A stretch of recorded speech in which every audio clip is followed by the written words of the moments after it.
The rain hadn't stopped in 2 days. It slithered down the windows of St. Dunstan's like fingers trying to get in, puddling in the stone cracks and gutters, pooling at the steps of the chapel where Ayaan now stood. His blazer, too thin for this kind of weather, clung to his shoulders, soaked through.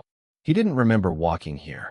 He had only meant to take a longer route to class, to breathe before another hour of staring at chalk lines and hearing words that never quite reached him. But now he was here, alone, staring at what someone had done. Red spray, paint bled across the stone wall. Devils in dark skin scrawled jagged across the sanctuary doors, still glistening under the flickering security light. One of the stained glass windows, St. Paul casting out demons, had been smashed. The shards lay like ice teeth on the flagstones. He felt something ancient twist in his chest. Not fear. He'd been afraid so many times the sensation no longer startled him. This was deeper. A knowing. The way the body knows a cut before the pain arrives.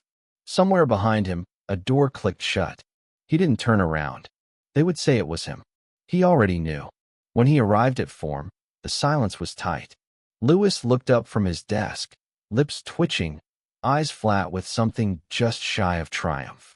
The teacher, a man with a voice like warm milk, told Ayaan, "You're to report to the headmaster after second period." No one said why.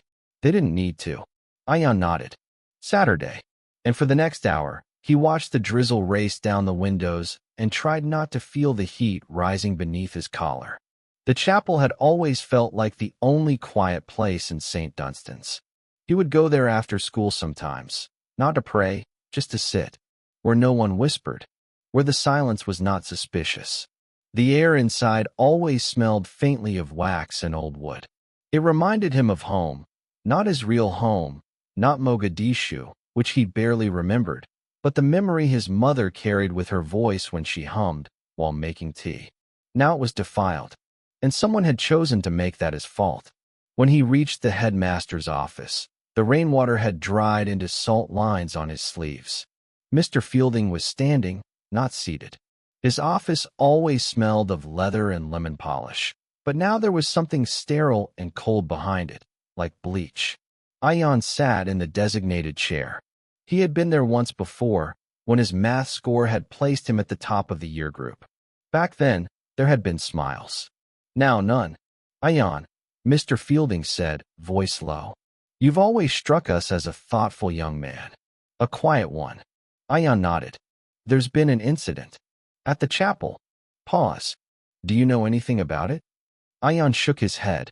Another pause. These sorts of things don't happen in isolation. If someone is being influenced or coerced, he let the word hang, thick and accusing. Ayaan said nothing. He watched the man's jaw, the tight line of it. He imagined it cracking open, spilling ash. "There is no official accusation at this time. But if there is something you'd like to tell me, now would be the appropriate time." Still, Ayaan said nothing. He walked home in the dark. His shoes squelched with every step. His socks had been wet since noon. Each footfall echoed with the sound of silence. Not just his, but everyone else's. The boys who would whisper tonight in their WhatsApp groups. The teachers who would murmur in corners. The caretakers who would look away. At home, his father had already left for his shift. His mother was sleeping on the sofa, her head wrapped in a scarf, her hands folded across her chest like she was guarding something invisible. Ayaan poured himself rice and beans, but after 2 bites, he left the plate untouched. He went to his room and pulled the loose board beneath his bed. Inside, his notebook. The rain began again, harder this time, hammering against the windows like fists. He wrote one line before closing it again. "I didn't do it, but I knew it would be me." Ayaan had learned long ago to move like fog, quiet, slow, easily missed. It had started in his first term at St. Dunstan's, when the uniforms were still stiff on his shoulders and every corridor echoed with strange customs. Boys laughed too loudly, their voices riding the air like weapons. Ayaan had tried once to laugh along, but it caught in his throat, thin and broken. They had stared, then smirked, then turned away, leaving behind the smell of aftershave and something sour entitlement. He had arrived at St. Dunstan's through a community access initiative, a phrase the headmaster had spoken with pride, as though charity and progress were the same thing. Only 2 boys had come in that way that year, Ayaan, and another boy named Mark who left before Christmas. No one talked about him, like a ghost who never quite touched the world. The teachers were not unkind, but kindness wasn't safety. It was politeness, a sort of practiced warmth that never reached the fingertips. The sort of smile that said, "You're welcome here, but don't ask to belong." Ayaan learned quickly. Say little, write neatly, never flinch. Even when Lewis scraped a coin down the back of his neck during morning prayer and whispered, "Sharia marks." Even when someone filled his locker with shredded Quran pages, probably photocopies, but Ayaan didn't check. Even when a maths teacher paused before handing back his exam and said, "Impressive." Didn't expect you'd grasp the mechanics so quickly. The shock was never in the cruelty. It was in the way everyone else looked away. That morning, as the chapel incident simmered in silent tension across the school, Ayaan walked the corridors with his head low. A few students murmured as he passed, not loud enough to catch words, but heavy enough to weigh on his spine. Lewis leaned against a doorway, tie askew in that deliberate way of boys who had never been punished. "Chapel boy," he said softly, almost lovingly, as Ayaan passed. Ayaan didn't stop, didn't blink. History was next. Mr. Langley, a man with breath like stale biscuits, began a lecture on post-war immigration. "The Windrush generation," he said, looking pointedly, absently, at Ayaan. "Vital to our economy, though their assimilation raised questions." Assimilation, a word that always tasted like bleach. After class, Miss Green stopped him in the corridor. She was new, mid-30s, dark curls pinned back with pencils, always carrying too many books. She taught English, the one class where Ayaan felt his own voice sometimes reached the surface. "Ayaan," she said, "you okay?" He nodded, looked at his shoes. She paused, then added, "If you ever want to talk about anything, you can." He nodded again. He didn't want to talk. He wanted to disappear without dying. After school, he waited for the halls to empty before walking the long path to the estate. Along the way, past shuttered shops and pigeons tearing apart a kebab wrapper, he noticed a girl crying on the playground fence. He didn't recognize her at first. Then his sister, Nadifa, 8 years old, school cardigan torn. He approached, and she wiped her face quickly. "They pulled off my scarf," she mumbled. He knelt down. "Who?" She didn't answer. "Did you tell your teacher?" She shrugged. "She said I should try not to stand out." Ayaan said nothing.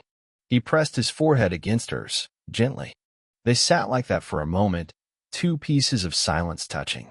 That night, when the house finally settled into sleep, Ayaan opened his notebook again. The words came slower now. Each one cost something. He wrote about the way silence stretched across hallways like wires.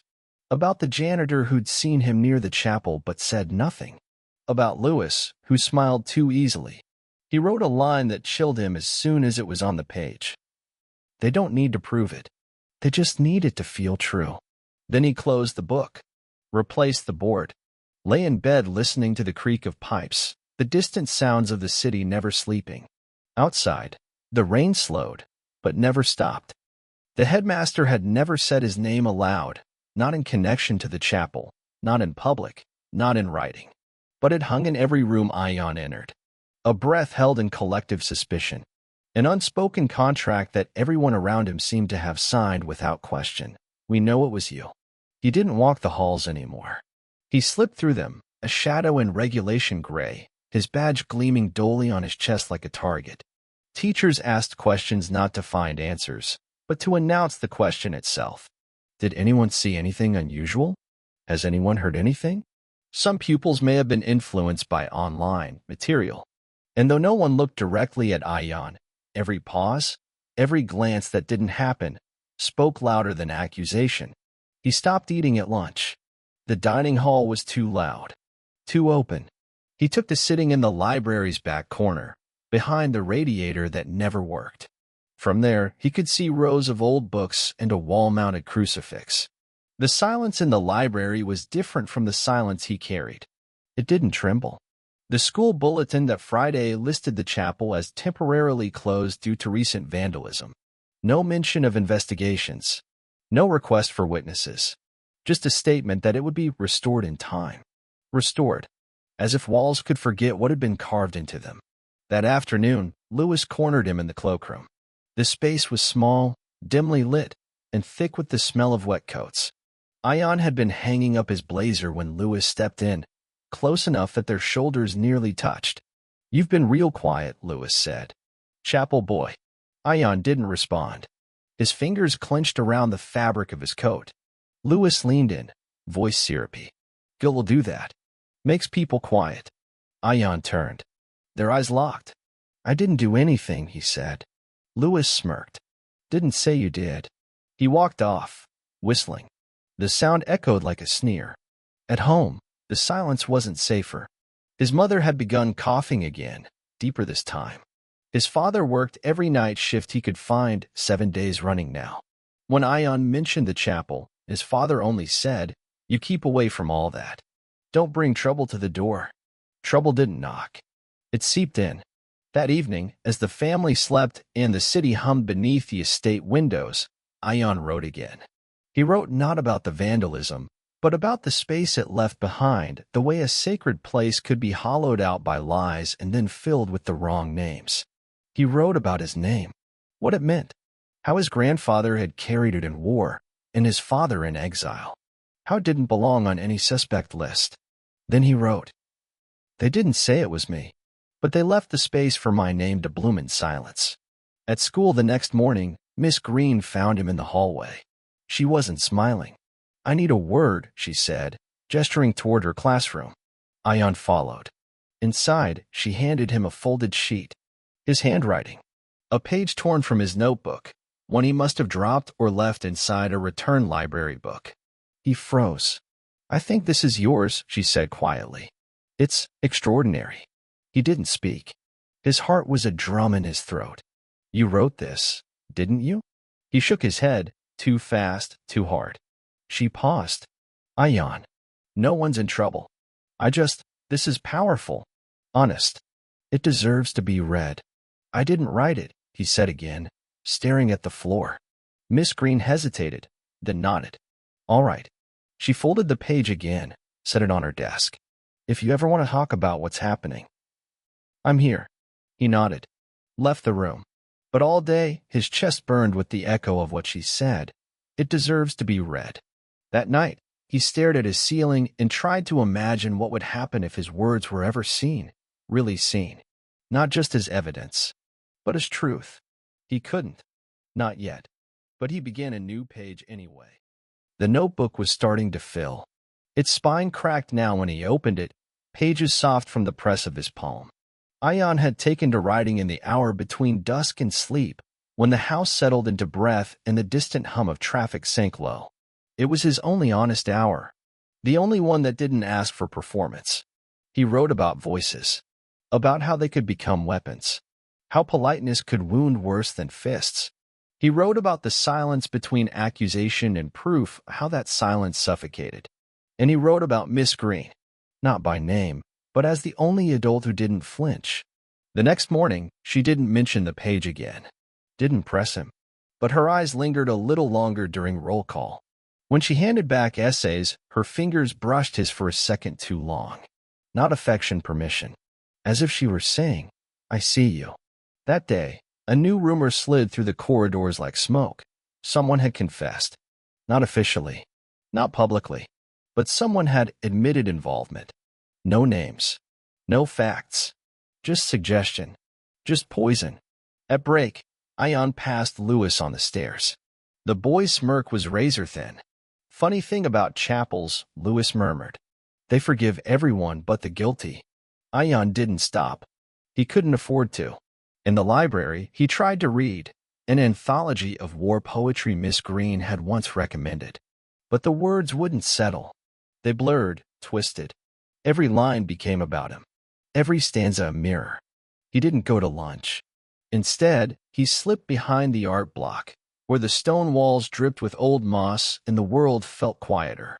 He pulled out his notebook, just to hold it. That's when he noticed the back corner of the page Miss Green had returned, marked with a faint pencil note. This should not live in the dark. MG. He stared at it for a long time, not moved, not breathed. Then, that evening, his sister came home with blood on her collar. Not hers. Another girl's. A fight at school. Nadifa had tried to defend her friend from a boy who'd called them terror babies. The teacher had blamed them both. His mother wept silently as she washed the fabric in a bucket, wringing it over and over. Don't fight, she said to Nadifa in Somali. Just stay clean. But they think we're dirty anyway, Nadifa said. No one responded. Later, Ayaan couldn't sleep. The city outside was alive with sirens and bottle clinks and the metallic whine of late buses. He sat up, pulled the notebook from beneath the floorboard. He read through it, every line, every fury, every fear. He wanted to burn it. He wanted to scream. Instead, he wrote. He wrote about his sister's collar, about the look on his mother's face, grief without surprise. He wrote about the headmaster's half-questions, about Lewis's breath on his neck, about the slow violence of being watched and never seen. And he wrote this. The truth won't save me, but the lie is already killing me. When he finished, he lay down on the floor, cheek pressed to the wood. The boards were cool beneath his skin. The silence was no longer comfort. It was coffin. Somewhere in the night, he made a decision. Not full, not final. But the shape of it stirred in his bones. He couldn't carry the weight alone anymore. But he didn't yet know who would hold it with him. It began again with Miss Green. A quiet moment. A closed door. A piece of paper, folded once, placed lightly on his desk. I know you said it wasn't yours, she whispered. But if it was, someone should hear it. Ayaan didn't answer. She walked away before he could even lift his eyes. When he opened the page, it wasn't one of his lines. It was an email printout. A submission receipt. She'd entered his writing anonymously into the National Youth Essay Competition. No name. No school. Just a title, taken from a line she must have remembered. The quiet ones bleed too. Beneath it, she had scrawled, if you win, you can decide who you want to be. He read it twice, then folded it smaller and tucked it in his pocket. He didn't tell anyone. Not his family. Not even himself. Not properly. Hope, after all, was a dangerous thing. It moved like water under a frozen lake, silent, but capable of drowning. That same week, Lewis escalated. Not loudly. Not openly. Just enough. A scraped chair leg against Ayaan's ankle. A comment during assembly. Some people don't appreciate Christian values. A piece of ham, smuggled into his bag, left on his books like a threat or a joke. Ayaan threw it away without a word. But that night, he tore up 4 pages of his notebook before he could stop himself. He hated the pages that asked for understanding. Hated the ones where he tried to explain why he didn't speak back, why he didn't fight harder. The truth was ugly. The truth was he was scared. All the time. Of what they'd say. Of what they wouldn't. Of becoming a headline before he could even become a person. And beneath it all, the voice that sounded like his father's. Don't give them a reason. But hadn't they already taken one? The next day, Miss Green asked him to stay after class. He hesitated, then nodded. When the room emptied, she closed the door. Sat on the edge of her desk, palms open. I'm sorry, she said. I shouldn't have sent it without asking. I know that. Ayaan looked at the floor. I see you, Ayaan. And I think others should too. He didn't speak. I won't do anything else without your permission. But I need you to know, your words matter. He looked up then. Really looked. Her eyes weren't soft. They were tired. Determined. What if they don't change anything, he asked, voice barely audible. Maybe they won't, she said. But that doesn't mean they shouldn't exist. He nodded once. Took the email printout back. Held it like something fragile. That night, his father came home early. Sat in the kitchen with the lights off, eating bread and tea. Ayaan joined him. They are saying you're involved, his father said finally. I know. His father didn't look at him. You didn't do it. No. Another pause. Then say nothing. Time will pass. But what if it doesn't? Ayaan asked. What if silence becomes the answer? His father's jaw clenched. We've survived because we know when to keep our heads down. That is how the world works. Ayaan didn't reply, but something cracked inside him. A small, dry fracture.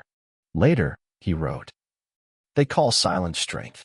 But sometimes it's just fear with a spine. He placed that page at the back of his notebook. The place where endings should go. He didn't yet know what would come next. Only that he couldn't keep hiding behind floorboards and polite nods. Whatever happened next would happen in light. The news came in whispers first, like everything else at St. Dunstan's. Not official, not written, just present. Ayaan had confessed.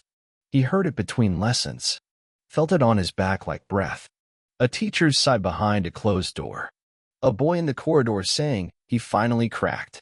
Even Miss Green avoided his gaze, unsure. But Ayaan hadn't said a word. Not to them. Not to anyone. The lie walked faster than he ever could. That afternoon, he was summoned again. The secretary's voice over the intercom, polite and clipped. Ayaan Mohammed to the headmaster's office. He knew before he arrived what was waiting.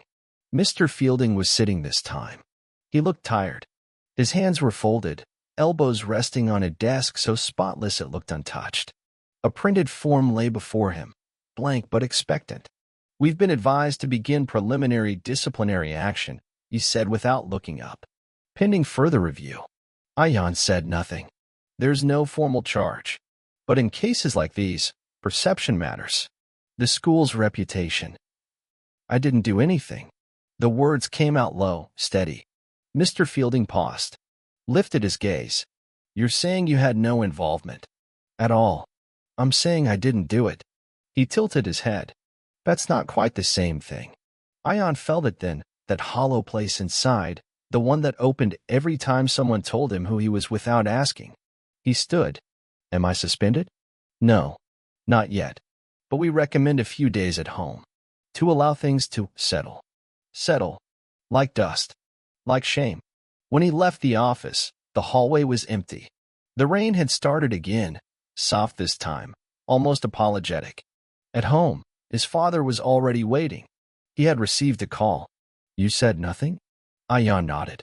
They said I confessed. His father exhaled sharply. Then deny it. Make them prove it. They don't have to. It's easier this way. His father didn't reply.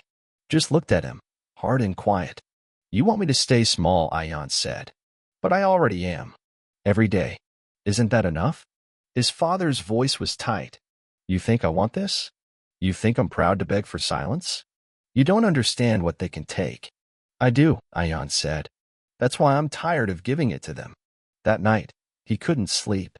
He sat at his desk and opened his notebook, every page now filled. Some corners curled, ink smudged, but alive, breathing. His. He didn't tear anything out, didn't edit, just turned to the back, and on a clean sheet taped to the inside cover, wrote, This is not a confession. It is a survival, a naming, a refusal to disappear. Then he folded the notebook, wrapped it in a plastic shopping bag, and placed it inside his school bag. In the morning, he stood on the estate curb in uniform, even though he'd been told not to come. His mother kissed his forehead without a word. His father watched from the balcony but didn't call him back. He walked to school, straight through the front gate, straight into the building, straight to Miss Green's classroom before first bell. He handed her the bag without speaking. She looked up, startled, then slowly unwrapped the notebook. Page after page. Silence pressed into ink. She looked at him, eyes wide. I want people to read it, he said. Her throat moved. Are you sure? He nodded. I'm not hiding anymore. Outside, the rain continued, but lighter now. More like mist, less like warning. That afternoon, for the first time in weeks, Ayaan smiled. Not because it was over, but because he had finally begun. 2 weeks passed. No announcement, no meeting, no apology. The school moved like nothing had happened, like the chapel had never wept red, like the rumors hadn't swirled. But something had shifted. Ayaan could feel it in the way silence now paused around him, uncertain, less sure of its grip. And then, one morning, Miss Green met him outside the gates before first bell. She looked breathless, eyes bright. She held her phone out, the screen lit with an email. Subject, "Congratulations, National Youth Essay Award winner." He blinked. "It's you," she whispered. "You won." Ayaan stared at the screen. At his own title printed there, the quiet ones bleed too. No name beside it yet. Just the initials AM and the line, "A truth too honest to ignore." He felt weightless, then terrified. "They want to publish it," Miss Green said. The Times Education Supplement. A feature. He didn't answer. "They want to know if you'll read it." At the Youth Voices Summit. In person. On stage. Still, he said nothing. But the blood had drained from his face. "I can say no," she added gently. "Or I can go with you. Every step. Whatever you need." Ayaan nodded slowly. "I'll do it." The next days moved fast. Forms. Permissions. Phone calls to his parents. His father spoke little, only asked, "Will it make things worse?" Ayaan replied, "Not for me." His mother kissed his cheek and said, "Then speak." The school, at first, tried to ignore it, then control it. When the headmaster received the publication request, he called Miss Green into his office. She returned, tight-lipped but firm. "They're not happy," she told Ayaan. "They say it reflects poorly. They don't want the school named." "Then don't name it," Ayaan said. "They'll know anyway." Miss Green smiled then. Tired. Proud. The summit was held in the town hall, a drafty building with velvet chairs and too many chandeliers. The room was full. Students. Teachers. Journalists. Ayaan stood behind the curtain, trembling. Miss Green stood beside him. "You ready?" He nodded. Lied. Then his name was called. He stepped out. The lights were too bright. The podium too tall. But the notebook in his hand steadied him. Its weight was the only thing real. He opened to the final page. Cleared his throat. Began. He read of corridors filled with glances. Of jokes that weren't jokes. Of names bent and broken. Of prayers turned into punchlines. He read of blood on collars and lies sealed with smiles. Of silence that stung sharper than fists. He read of his sister. Of his father's fear. Of his own decision not to vanish. He read until his voice cracked. But he finished. And when he looked up, no one clapped at first. Just silence. Then a sound. One clap. Another. Then the room broke. Applause. Rising. Reluctant. Then roaring. He didn't smile. He just stood there. Breathing. Miss Green met him at the steps. She touched his arm. "You did it." "I don't feel different," he said. "You're not. But they are." Back at school, no parade waited. No bulletin posted. But Lewis didn't speak again. A few younger boys nodded in the corridor. One teacher paused and said, powerful words. The chapel remained locked. But the silence had changed. It didn't end. Not in the way stories pretend. There was no parade, no plaque, no assembly declaring justice. The chapel reopened after Easter. The graffiti was sandblasted. The broken glass replaced. No one mentioned the past. A ceremony was held with organ music and polite prayers. No one said his name. But the silence wasn't the same. It watched itself now. Measured its weight. Ayaan returned to school the day after the summit as if nothing had changed, because, in many ways, nothing had. Lewis still laughed too loudly. Still walked the corridors with that loose swagger. But he didn't look at Ayaan anymore. Not directly. Not since the reading. Most boys avoided him still, but not in the same way. It wasn't fear. It was recognition. He had stepped outside their story. One boy in year 7 stopped him in the library, nervously holding a copy of To Kill a Mockingbird. "I liked your piece," he said. "It made me think." Ayaan nodded. "Thanks." He didn't say more. Didn't need to. At home, his mother began folding his clothes differently, smoother, as if touching them more gently. His father still said little, but his silence had softened. One evening, he placed a hand on Ayaan's shoulder and left it there for a full minute before returning to his tea. Nadifa drew a picture of him reading. In her sketch, his mouth glowed like a lantern. The notebook stayed under the floorboard, but only out of habit. He no longer wrote every night. Only when the weight rose again. But when he did, he wrote with purpose, not desperation. Miss Green invited him to submit to another competition. He declined. Not yet. He didn't want a platform. He wanted a life. But one afternoon, as the sun fractured through the windows and bathed the corridors in gold, he stood alone outside the chapel. He didn't go in. Just stood there, watching. The new paint gleamed too bright. The window glared. It wasn't sacred anymore. But it had spoken once, loud enough to make someone listen. He reached into his pocket and pulled out a torn page from his notebook, the one that read, "The quiet ones bleed too." He folded it small, slipped it into the crack of the chapel door. Then he walked away, not as a symbol, not as a victim, just a boy, breathing, seen,